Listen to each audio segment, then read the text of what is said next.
सेव्यमान पावनाङ्घ्रि पङ्कजं ज्ञानयज्ञसूत्रमिन्दुशेखरं कृपाकरं नारदादियोगिवृन्दवन्दितं दिगम्बरं काशिकापुराधिनाथ कालभैरवं भजे।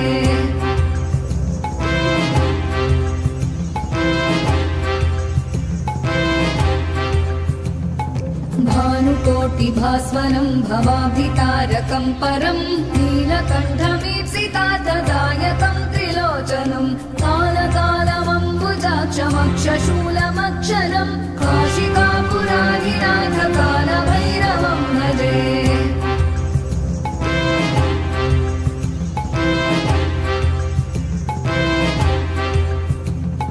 शूलटङ्कपाशदण्डपाणिमादिकारणं श्यामकाय